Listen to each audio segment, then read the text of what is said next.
let me be honest with you. Prayer can get boring. Prayer can get so monotonous. That days where I wake up and I feel like I don't want to pray. That days where I just wake up and I just don't want to pray. And I don't like feeling like that, because I know once I don't pray, I'll be in trouble. I know that once I don't pray, I'm just opening up myself to, to things that I don't want in my life. I'm putting myself in a vulnerable, compromising position, and I don't want that. But then again, I don't want to pray. So what do? It gets frustrating when that happens, where you just don't feel like praying. Like praying every day, 365, and every night you have to be up for hours praying. It gets frustrating. Let's be honest. It's not nice all the time. It is not fun all the time. But what I have found, or how I curb that, and to make it more bearable over time, because I cannot say it is nice all the time. I'd be lying to you. So what I have found to work for me, it is the understanding that if I'm not in the right tempo, it will get boring for me eventually.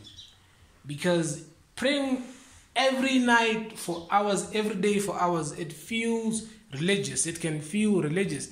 And religion sucks. It's like one thing, routine sucks.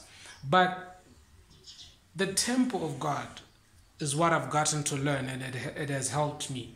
Once you make prayer a religious thing and you repeat one thing over and over, you just stick to one tempo. But God does not stick to one tempo. No, God has different tempos for different days and different times.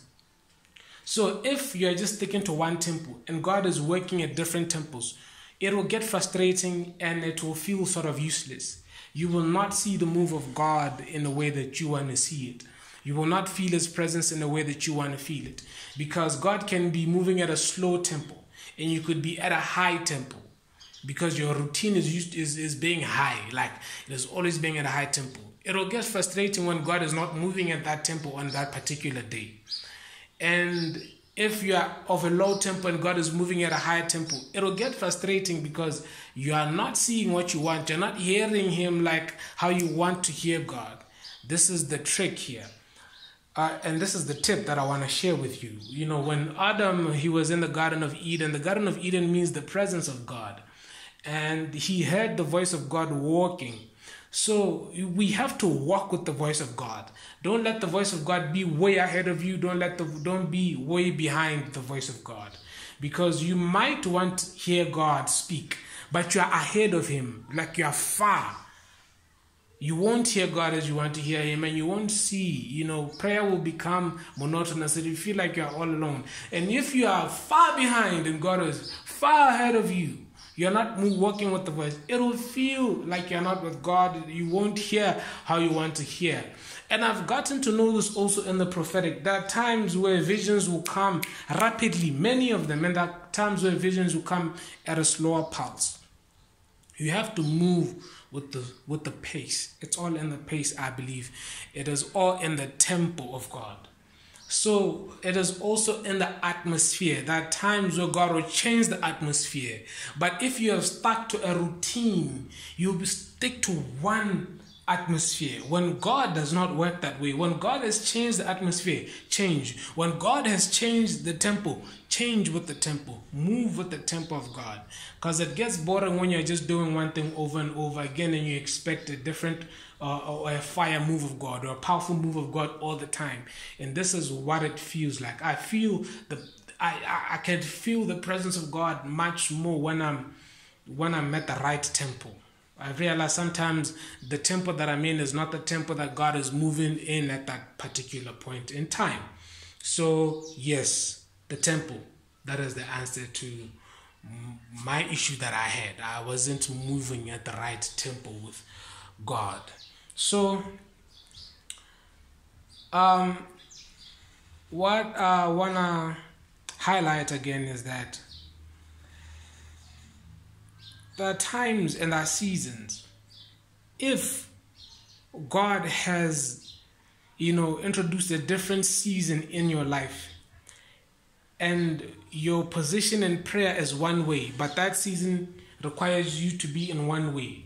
It'll feel like you are hitting it'll feel like you're hitting a rock, like your prayers are not getting through because the season has changed. It demands you to be in a certain position or pray in a certain way. But because of routine, this is the danger of routine. It becomes a religious act. You are not moving with what God is doing. You're just doing what you have planned down or what you think is best, not what God is doing. So understand the season that you're in.